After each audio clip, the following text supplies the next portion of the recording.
Good morning. My name is Tree Liu from Walgreens. I am the Director of Pharmacy and Retail Operations in Southern Arizona. I am very proud to say that I've spent the last 30 years working for a company with a deep history of focusing on trust, care, and accessibility.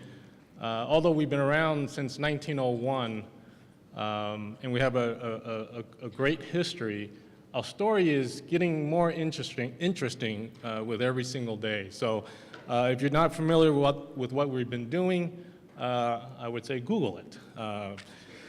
Today, I get to introduce two presenters. So you can say that you're getting two for the price of one. Don't worry, Sarah, we're not discounting today. It's a reward for your loyalty. With 10 presenters, you get a bonus one, so it's a great deal. So when I found out from Kim that I get to introduce Jonathan Pelosi from Google, I was reminded of the massive Google Assistant campaign. Of course, I said to myself, I should make Google introduce him, right? But Kim said I couldn't delegate it. So today, Jonathan Pelosi has spent the last 8 years at Google, and he informed me yesterday was his anniversary, 8 years. He's been focusing on mobile marketing performance and brand strategies. Today, Jonathan is the head of industry for mobile apps in the Americas, where he leads Google's mobile app marketing sales and strategy efforts. Jonathan and his team work across all verticals and sectors to help Google's largest partners drive awareness, acquisition, and engagement for their mobile apps. Jonathan has delivered keynote talks at various mobile conferences across the Americas and Europe. Please welcome Jonathan Pelosi to the stage.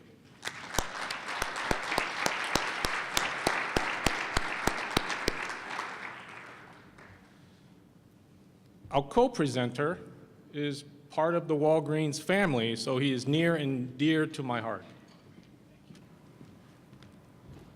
Andrew Critchell has spent the past 6 years in digital marketing, with 4 years at Walgreens, starting at the paid search team, and now as the manager of mobile and digital product adoption. Over the past year, he has brought the mobile marketing team in-house, and now they work on supporting the mobile app and all other digital product marketing for Walgreens business. Please welcome Andrew Critchell.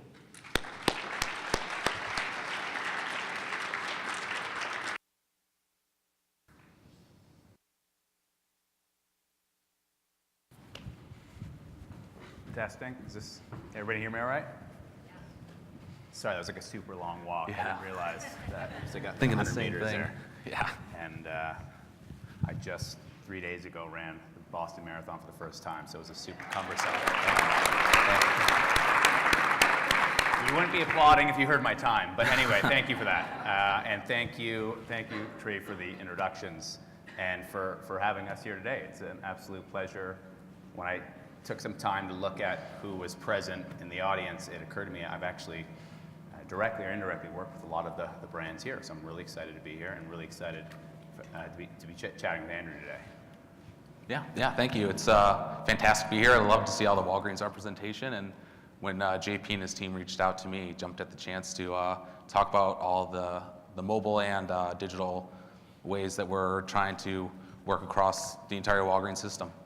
So a couple caveats before we begin. I am Canadian, so my accent will come through. Don't laugh and snicker. I say things like about, and I say process instead of process, so I'm just going to throw that out there up front. And what we're going to talk about specifically is mobile and the role mobile plays in the consumer's journey. I love what Rachel was talking about. Rachel, I'd love to connect with you afterwards. If you are creating experiences that surprise, delight, and enhance your consumer's experience, then don't bother. I share that because my team works across all large Fortune 500 companies, across all sectors, so travel and retail and banking and so forth. And so often I see them create mobile apps in this case that don't really add a meaningful utility. So it's kind of like it's creating it for the sake of creating it. One of the reasons I'm so excited to be talking with Andrew and talk about Walgreens is because they've actually done an outstanding job in this space. So often when I meet with our partners, I'll tell them to look to leaders in the space for inspiration on how they can enhance their consumers' experience, and that's why Walgreens came to mind. So if you haven't had a chance to check it out, download it, check out the app. It does a lot of cool stuff. And the reason Walgreens is so well suited to talk about this is not only do they have a cool app, but they've got millions and millions of people using it on a regular basis. It's very well reviewed for good reason. So that kicks off my first question, which is what role do you see mobile, specifically your mobile app, playing enhancing your overall consumer's journey and experience of your brand? Yeah, first of all, thanks for the plug. So I think the Walgreens app has a really unique place in the user's experience. You know, as a retailer, we're really trying to enhance the store experience, and we see the app as a huge step towards making that experience, like you said, more delightful, more enjoyable, or just a faster way to interact with the company and the brand. But then also, from a unique digital product offering standpoint, we're really trying to develop and use the tools that exist within a mobile phone or an app to highlight the way that the brand is trying to interact with the customer's life. One example of that is a skin ID product where a customer can take a picture of their skin tone, and the beauty consultant then can help match the right beauty product to that customer. Another obvious one maybe is a refill by scan feature, but there's also other kind of downstream events from that refill by scan, whether it's a faster login experience or a more secure online experience. So there's a lot of ways and a lot of different kind of touch points that the app is influencing people's lives. Another one I can speak to that I've used personally, I would actually like to get a show of hands from the audience, if you don't mind. How many of you have taken photos on your phone that you've never printed? So I'm sharing that because the last time I actually printed a photo was via Walgreens photo print functionality. And this actually sounds like I'm plugging Walgreens pretty hard here, but this is all true. It just happens that I love the app. So if you haven't, this is a perfect use case of providing like utility and a kind of meaningful value. I take photos all the time. I actually last check had 112,000 photos in my Google Photos app. Plug for that. If you don't have Google Photos app, it's super cool. And I took one recently, and it was my anniversary with my girlfriend, and I almost forgot where you even get photos printed. I don't know if I had been so long, and then I remembered, because we work closely with Walgreens, that I just, on my phone, showed me the Walgreens closest to me automatically that had a photo printing capability, printed within an hour, I could pick it up. So that's a great example of providing meaningful utility. So just for those brands in the room, ask yourself, what value is my app driving, and how is it making my customers' experience better or easier? And if it doesn't pass that test, I'd rethink your app strategy. So on the topic of mobile, recognizing when we talk about digital, it's a big ecosystem. How do you see the role mobile plays in your team in the overall digital experience for your customers? Yeah, so from an internal standpoint, we see mobile supporting every single business unit, every single product that's released, every single kind of brand campaign, whether it's a campaign for immunizations in children in Africa, Red Nose Day, which is another large kind of charitable day for Walgreens, or just a typical kind of retail transaction. As it relates to the customer, I think it's a way, like you said, mentioned for photos, to try to touch their lives in a way that is enhancing their experience, right? Whether it's protecting their security and health, printing photos in a faster way than they might have thought otherwise. We offer actually free online storage of photos too. So there's all these little enhancements and features that maybe are a bit under the radar right now, and we're trying to do a better job of bringing that to light. But when it comes, again, back to the broader company and our team, what we're trying to do is partially educate our product developers or other brand partners within the company as to what tools actually are available, being built by the two different ecosystems. So, like, what can we be doing with a camera now, right? What can we be doing with a selfie? Or what can we be doing with a way to send a push notification the right way? So it's really how are we taking those technical tools and abilities and educating internally within the brand. So that actually brings to mind another area that we see too often needs improvement, which is how do you, as a marketing or sales organization, liaise with your product and engineering folks? So often we see they work in silos. They don't speak to one another and they don't share this type of feedback. So for instance, as a brand, how do you know what you can do with a phone camera if you're not talking to the engineers and product folks that have a deep understanding of how you can leverage that? So how do you structure your team so that you ensure there's kind of constant communication with both product and like the marketing, merchandising, sales orgs? Yeah. I mean, Walgreens is definitely a large company in a pretty solid place at times. I mean, sometimes it's as simple as getting a beer, right, or a cup of coffee with the teams, making those direct touch points. It's also about having kind of a broader buy-in from the brand as to what our marketing teams are working on or what our other data teams are working on, so that their products actually can be brought to customers and they're not just kind of built and left in a corner or in a shadow somewhere. So some of the operational touch points of weekly meetings and things like that, but really trying to make a personal connection with those teams.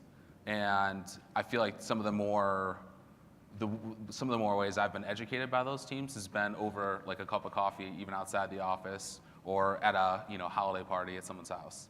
I feel like those kind of indirect points have been the most helpful. So opportunities to both like formally and structurally make sure you're syncing, but also informally making sure you're having a chance to connect. I mean, how do you see that at Google too, right? I mean, yeah, it's a good question. I just recently had a dinner it was in Seattle, where I brought together some product folks and marketing folks. And in this case, they're people from Starbucks, Expedia, Amazon, Groupon, and Zillow, just deliberately different brands. And it was a very informal dinner, but what I noticed when I brought the product people in the room and the marketing people in the room, all of them shared the same kind of concern, is how do we make sure we work closer together? And some of the most successful organizations I see doing this are not surprisingly app-first businesses. So if you're wondering what an app-first business is, Uber would be a great example. Effectively, the entire business is app-driven. Think of a company like Spotify. This is a business where its whole world is more or less through the app. And when I talk to retailers in particular, especially omni-channel retailers, I say that because, for instance, Amazon's a big partner of ours, other pure-play companies. Don't look to your direct competitor for inspiration on this front. I can promise you they are not the most innovative when it comes to mobile apps. They're not the most sophisticated. Look to an Uber. Look to who, it's a show, not a show of hands, but if you think to who the most sophisticated mobile marketers are, specifically around the app, people are surprised to hear it's gaming companies. It's very large mobile gaming companies. So I always tell our retail partners, look to these other industries who've kind of mastered this, because their product teams and their marketing, sales, and organizations, they have to work in sync. So when we see best practices, they're structured in such a way where they are ultimately rolling up to the same org, and they have shared OKR. We say OKRs, shared goals and metrics. So they're both kind of on the same page, because otherwise it could be very, very difficult to make sure you have a product that delivers on both the sales, marketing, messaging, and on the technical front. Now, that brings to mind another topic that I know Walgreens thinks a lot about. If I ask the room, who knows what LTV stands for? Can I get a show of hands? It's okay if you don't. I love this. It's all opportunity, all upside. So LTV is what I obsess about. It stands for lifetime value. So as you as retailers, I know better than most, not all customers, it turns out, are worth the same. Not all customers purchase the same amount of stuff, despite the fact that retailers, and actually most industries, have this tendency to treat customer acquisition costs as kind of like this blanket, get them in my store, make them purchase once, and they're worth X to me. Lifetime value pushes on that concept and says, actually, of everyone who goes into your store and purchases once, let's say there's 1 million of those people, some will purchase 100 times over the next 10 years, some will purchase once and never come back. Lifetime value is capturing how much should I be willing to invest to acquire that customer, how much value will they derive from my organization over their lifetime. So how do you at Walgreens look at lifetime value, especially as it relates to your various channels? So Yeah. whether it's online only, omni-channel, in-store only, et cetera. Yeah, I mean, that's a big question, but the one that we're focused on and almost obsessed with too. I mean, when we were first kind of realigning and auditing some of our KPIs, I didn't think that I would be using like principles from finance to influence digital marketing, strategies. But we use essentially a portfolio optimization theory where we're trying to find the efficiency curve for different channels. But to take a step back, I think so when we're thinking about LTV, the app customer is just uniquely different than any other type of e-commerce channel. Not only for the fact that it's almost like a foot in the door, right? They're coming into the app. They might not do something right away. Usually they will, 24, 48 hours. But like you mentioned, we're really focused on what's the type of customer that's going to come back and either repeat that same purchase or process, interact with that feature again, and do so in a consistent way. So what we do, we have to have a team built to look at the data, to bring together different pieces of data, like in-store data, like loyalty data and a balanced rewards program, and then the unique mobile data. So with the mobile phone specifically, you have things like device ID and geo-pings and opens to installs. So there's just a whole kind of jungle of information on one side and a whole jungle on the other.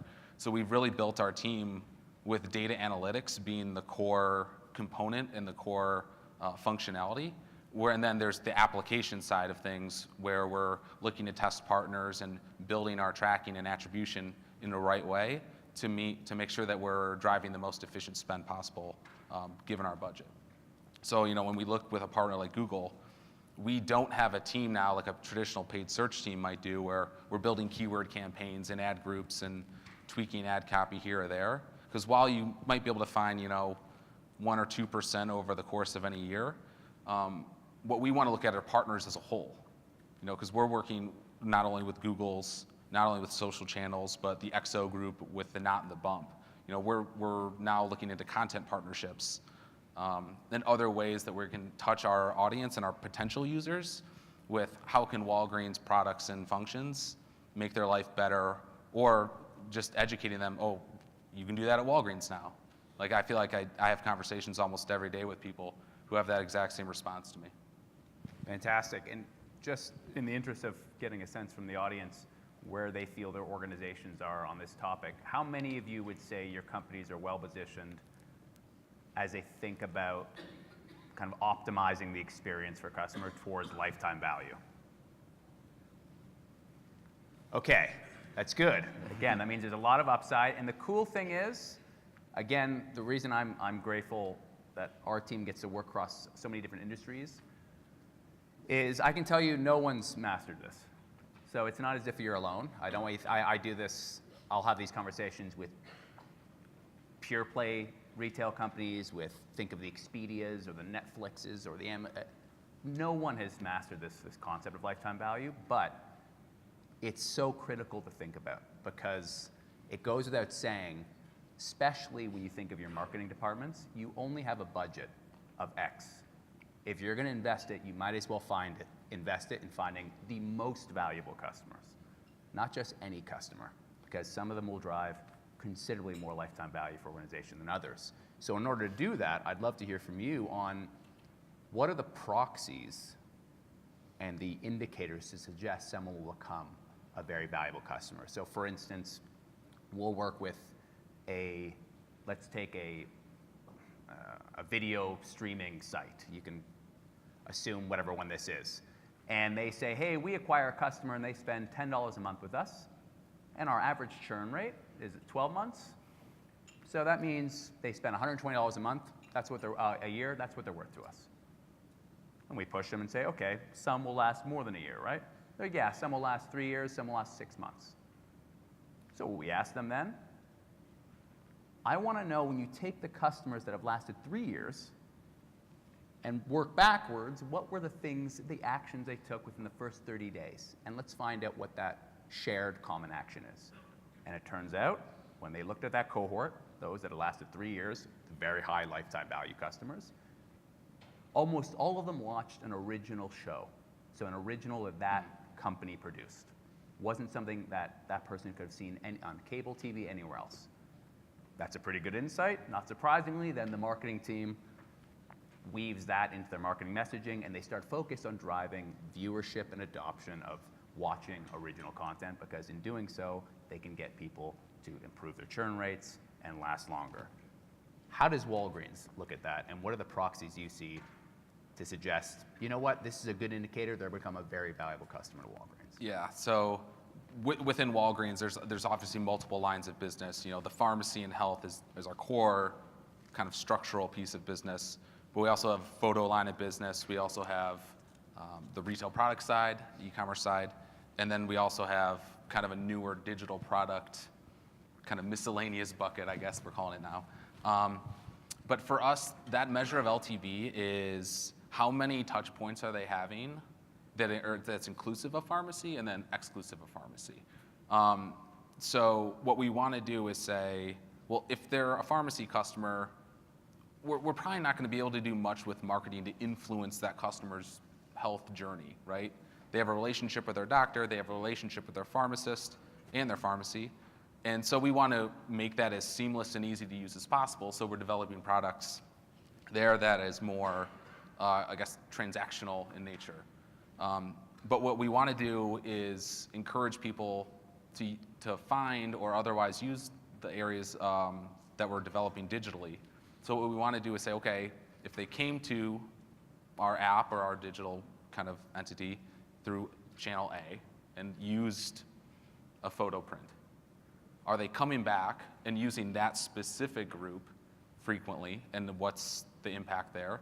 But then also, are they diverting in any way to use digital coupons? Are they signing up to our loyalty program? And are they interacting or exploring in any other way? So we'll look at time in app, we'll look at monthly opens, and then we'll look at opens in 90 days exclusive of all pharmacy behavior. Because at least those three areas have been very good proxies to say, one, how frequently are they coming? And then how frequently are they coming with no health intent? Because that's helping our teams that are developing products like the Skin ID program, like our photo team and the products that we're rolling out through mobile. But one thing that you mentioned before I did want to touch on is when you say, you know, we only have an investment of X, we also only have a time investment of Y.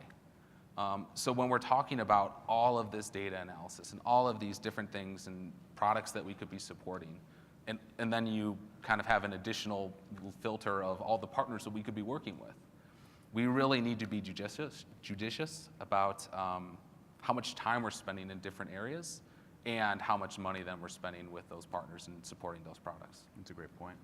So as you think about, for the retailers in the room, trying to do similar analysis, starting with, okay, working with your data scientist team or your analytics team and say, I just want to look at a cohort of our most valuable customers. Those people that spend a fortune with us, or those people that spend a lot, or visit our store X amount of times. And I want to then look at what those people have in common. So a simple example we see is like loyalty members. We see when they become a loyalty member, they tend to spend more than a non-loyalty member. But that's just scratching the surface, right? Now, what if all of a sudden you start to see, oh, we see loyalty members who shop once a month end up being, when we fast forward, being super valuable for us. Okay, that's pretty good. Loyalty members who shop once a month and buy exclusive products that only we sell. Okay, now you're getting a really, you're narrowing that scope. And the reason this analysis is so important is because that then can feed into your messaging, your marketing, your collateral, and highlighting your exclusive products in creating incentive programs to get people to purchase at least once a month. I don't care if it's a coupon program, whatever it is you have to do, when you realize, hey, if I get them shopping once a month, buying an exclusive of ours, I know, because I've run this LTV analysis, that they're likely to become super valuable customers because I've already done this analysis on our super valuable cohort. So it's just great stuff for you, I think, to think about. So you've got a great app, you've got a great approach to LTV. A challenge we see across the board is then how do you get people to use it? What strategies do you have to drive acquisition and engagement with your mobile properties? And this applies whether it's a site or an app, but in this case with your mobile app. Yeah, I mean, I think the biggest area of opportunity for us and where we're focusing moving forward is in store, right? So, I think almost 10,000 plus stores now, pretty large footprint across the country. So what we are focusing on is educating our employees and making sure our store representation become evangelists, become experts in the app, not only for how it makes the employees or the customer's life better, but how it makes the actual employee's life better too.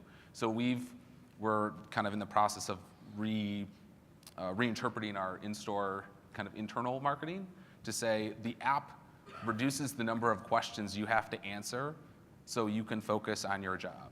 Or the app allows someone to check out faster with the mobile payment so that lines are 30% shorter. So we're really trying to highlight that for the management tier. And then, but when it comes to acquisition, I mean, how many people have come to a Walgreens in the past 30 days, right? Like probably a pretty high number of just someone walking into a store. So that's the acquisition channel that we're seeing. And then it comes to us making sure that we have the right touch points in store to highlight that. From a digital perspective, it's all about content for us right now. What we're trying to do is we're building kind of a testing methodology to isolate creative and to make sure that we have the right audience seeing the right message at the right time. Whether it's like the knot with how Walgreens has a wedding photo kind of tier of products. Because there's things being developed so much, it's hard to kind of break through Walgreens' own noise sometimes with the things being developed. Fantastic. So it sounds like you're able to leverage your 10,000 plus stores as a great ad in themselves. People walk in, hey, check out our app. This is what it can do. Mm-hmm. Making sure you're conscious of all your stakeholders, which I actually see is a big gap in a lot of other organizations. They think only about their customer and not about the other people, like the employees, mm-hmm. how to make their lives easier. How do you then look to digital marketing channels to help? Let's say your stores are working for you, yep. You've got signage up, you've got your employees well-versed. Beyond that, are there digital marketing strategies that have been successful? Yeah, well, I mean, we spoken a lot about just the data behind everything powering it. That's been a pretty big shift in the past 2 to 3 years, I think, at Walgreens, as to how we're thinking using our own first-party data to influence an online transaction. And then, excuse me, the second point to that, I think, would be what are the channels as a whole? Like instead of a specific product tier, instead of YouTube, we look at Google, right? Instead of a specific objective in a social channel, we're looking at the whole channel and then social as a whole. And what are the ways that we're encouraging people to share their experience with a photo product, right? Or clip a coupon natively within an offline, a non-Walgreens channel. So what we're trying to do is take all of those experiences and make them as easy to interact with as possible. And then it is easy to understand, and if I do this with the app, it's already all synced and it's already all there waiting for me. Like you can clip a coupon, you don't have to think about it again. You just go in store, it's automatically redeemed. So there's a lot of kind of back-end pipe work and data work being done. So what we need to do is just make that really easy to find and really easy to execute on for any digital channel. Fantastic. So shifting gears a bit here, because we do want to make sure we also leave time for questions. I'd love to hear from everybody. Something Andrew and I talked about, and a huge buzzword at Google, is machine learning. If I asked for a show of hands who'd feel comfortable giving a definition of machine learning, could you put your hand up if you do? Warning, I might call on you to give a definition. I'm joking. Okay, good. So there's a couple people, but not surprisingly, not a lot, and that's very understandable. It's a very emerging area, and quite frankly, I talk about it a lot, and I can't even give a great definition. So what I'll do is I'll give I often find it's more helpful to give an example. So machine learning, and then we'll talk about how it relates to this audience. You can teach a machine, for instance, image recognition, okay? And this is how we at Google tried doing this, or we've done this. So you teach a machine, and basically machine learning is injecting large data sets to identify patterns to make decisions. That's kind of like the really simple version of the definition. So what we did is we showed a machine 1 million photos of cats. that we labeled. We said, these are cats. I mean, every type of variation, a cat lying down, a cat jumping, and a cat purring. That didn't really come through in the photo, but you get the idea. And we showed the machine 1 million photos of dogs. And these are photos we knew were dogs because we've manually tagged them as dogs. The machine then starts to look at the patterns. It notices cats have pointy ears on average. It notices they've got whiskers, and it notices the distance between the eyes on average. It notices subtle things that you and I as humans might seem obvious, but then it becomes much, much more subtle. And it sees similar traits with dogs. Remember, there's big dogs, small dogs. But if you look at enough of them, they share common characteristics. That's not the cool part.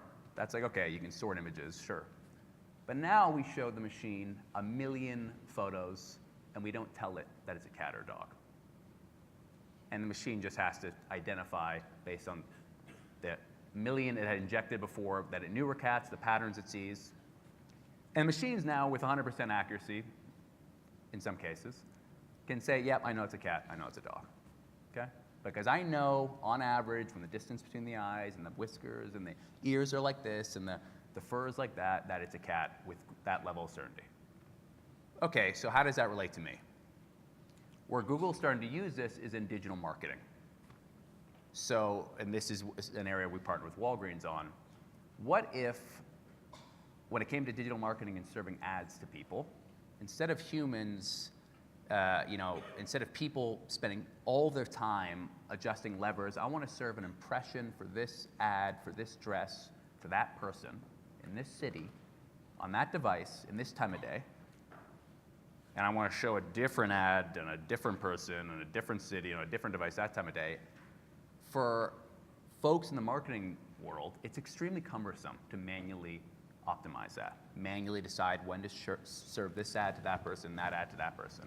What if you could tell a machine, hey, instead of find me cats, find me people that will make a purchase on my website. That's something we can track. It's pretty easy. And what the machine will do, it'll look at tens of thousands, hundreds of thousands of purchases, and what those individuals who clicked on that ad had in common, and what those characteristics were.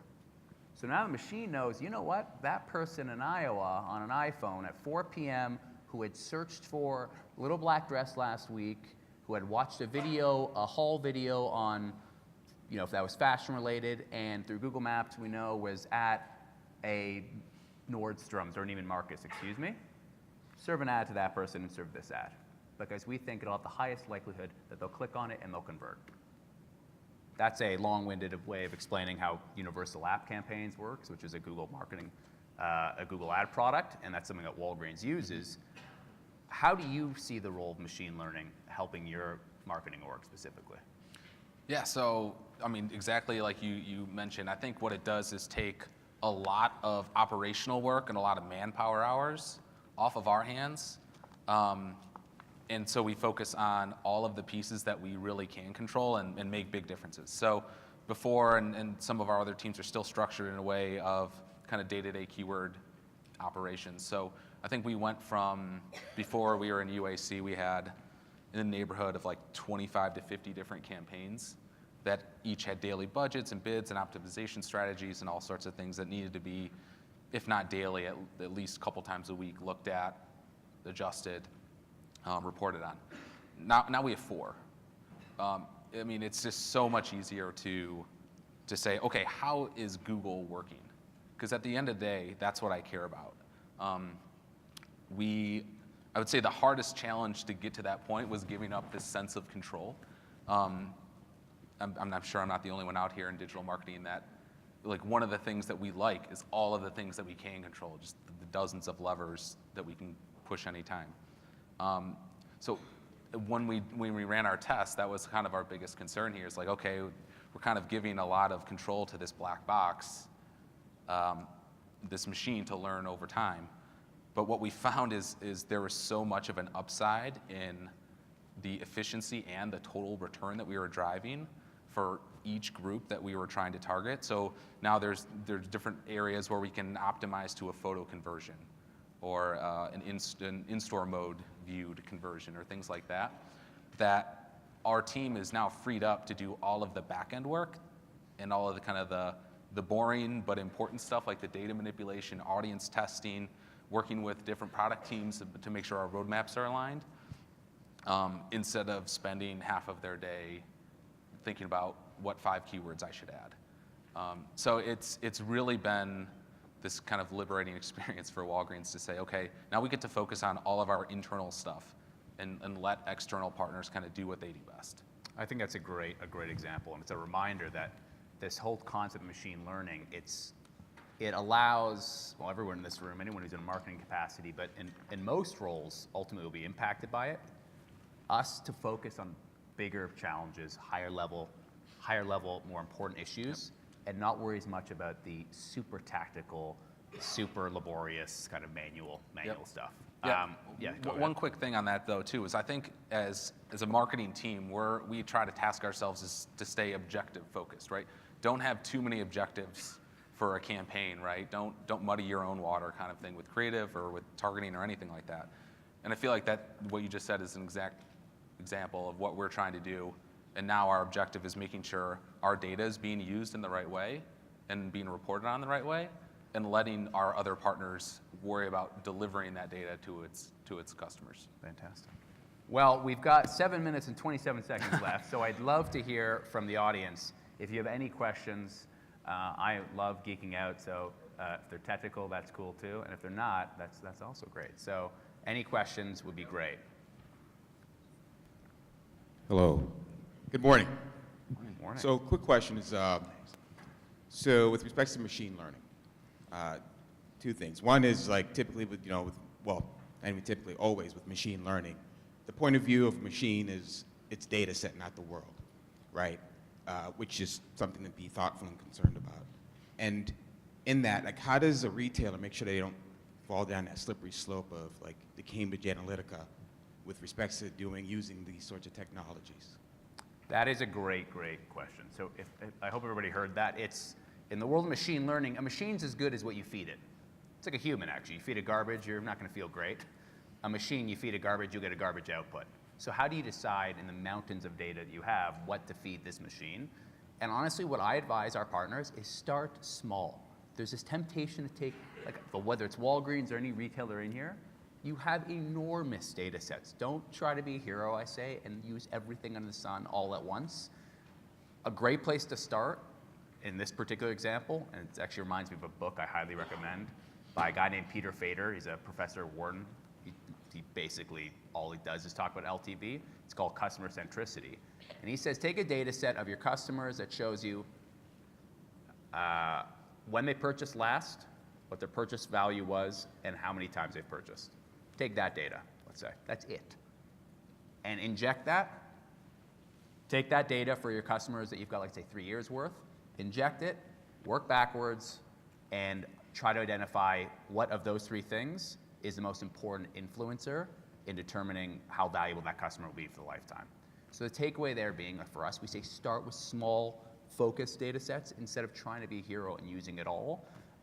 Because to your point, the machine will be only as good as what you feed it. If you feed it 1,000 things under the sun, you'll have a harder time making sense of it. And I think that's such a key piece. Andrew? Yeah, so from a Walgreens perspective, I think the rebrand we recently went through, trusted since 1901, is we need to be trusted and we need to be transparent with what data our users, our customers are sharing with us, and then overly transparent almost with and how do we, if at all, plan on using this for marketing, right? So do customers want to receive an email about offers or just their transactional email? Those groups operationally sit and function completely differently. I think another thing that actually is a big benefit for Walgreens is a lot of HIPAA regulations. It's created a culture for our team that is always skeptical of opportunities when it relates to application of our data, and a legal framework that at times can be challenging, but I think especially with the Cambridge Analytica, like you mentioned, has almost been a relief for us to say, wow, there are so many layers, and there's already kind of this system built in place where, whether it be contractually with partners before even testing things or communicating with our users. I think we have a pretty strong foundation there. Thank you. Any other questions? Yeah, how do you actually incentivize users to download an application that they're not going to use every day or every week even like they would with like a Gmail or a Spotify? That is actually one of the most common questions I'm asked. And honestly, as a litmus test for me, if they don't have a reason to visit it at least once a month, seriously consider if you need a native mobile app. So my friends at Zillow will argue with me on this, because for those who aren't familiar with Zillow, you look up houses to buy and rent, essentially. So you can imagine I'm not buying houses on the regular. Their app is a huge success, though. So there are outliers. But with that said, there are some litmus tests that I encourage, kind of like if you don't have a sense of utility, you don't have a business case that warrants them visiting at least once a month, I'm the first to say, and my whole world is mobile apps now, you can consider a progressive web app, which is like an advanced mobile site. So unquestionably, there's more value when there's a need or it's warranted to visit or engage with. But at the same time, I've seen brands do cool stuff where, okay, in the case of Zillow, I'm not buying a house all the time, but you can do really interesting things like see people, my boss, for example, loves to check what the going rates of homes are in our areas, where open houses are. She just wants to check them out. There's now interior design or functionality they can weave into it. So finding a reason for your customers to want to engage with you on a regular basis is another great way to think through a mobile app experience. I mean, Walgreens obviously has a more frequent user. Yeah, I mean, but I would agree, though, in the sense of the app isn't for everyone. I think it's for people who want to be more secure and safe, right? Like, there are probably a dozen touch points within your mobile phone alone that you can interact with Walgreens, whether it's a mail app, text app, the app itself, all sorts of features. I would argue our direct app experience is the most secure, with login requirements, with how we pass data and things like that. But exactly like JP said, you can have a text to refill functionality. You can, we think of the phone as the experience, not just the app. So our team actually is focused on digital products, with the app being probably the most important one and the biggest one. But yeah, like we look into PWA, we look into all the different touch points. So yeah, to answer your question, if it's not going to be used frequently or for a specific reason, maybe that's not the touch point and the right path for the customer. I think we got time for one more. I mean, I'd love to take more than one more, but.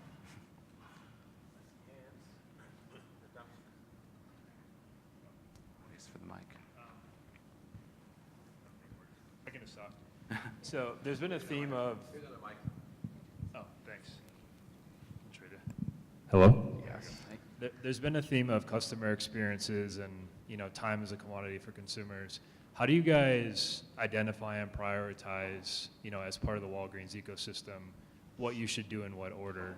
So as Walgreens is a brand, right? Like I use the app, it saves me a lot of time, but there's kind of a common theme here when brands are looking at, how do we create experiences, save our customers time? How do you guys identify and then prioritize those? Yeah, so I mean, I would say that's an ongoing kind of challenge or process we're redeveloping. We work very, very closely with all the different digital product teams. So within Walgreens, there's actually 4 that I touch with on a weekly basis, for supporting each business unit and the products that are being developed. So 1 is work in coordination with all those teams. 2 is create a relatively level playing field. So as you can imagine, if we just looked at revenue, we would almost exclusively only support pharmacy features. But if we looked at Lyft in store, we would almost never support pharmacy features. So what we've done is kind of weight several different KPIs or metrics that support different groups. And so kind of sit down and say, okay, like what's the store impact? What's the lift expected? Is there time or operational efficiency? And what's total revenue? There's a few others. And we kind of, at a round table, kind of agreed, these are the table stakes. So when you guys bring a product to us, it's gonna get the same treatment and analysis. But that said, that's a new and ongoing process that I think we're still fine tuning. It's tough. Yeah, we see that across the board. I mean, it should do one of two things: save you money on the cost front or increase revenue. And there's, to Andrew's point, a lot of different ways to do that. Something we often refer to as effort to revenue ratio. So how do you put it through that filter of, with our projections, what do we think the time and energy required will be versus the output and outcome, whether it's revenue or, in case of finance, for instance, banking apps, they're big on cost savings. So the more you use a banking app, the less you go into branches, the more money they save. So there's no science for it, but establishing a method to prioritize and understand what that kind of effort to revenue ratio will be can at least help you start to, put them in some sort of priority sequence, because one thing everyone shares in common is you can't do everything and resources are finite. So thank you. I know we're at time. Thank you very much, everybody. Really appreciate it. Thank you, JP.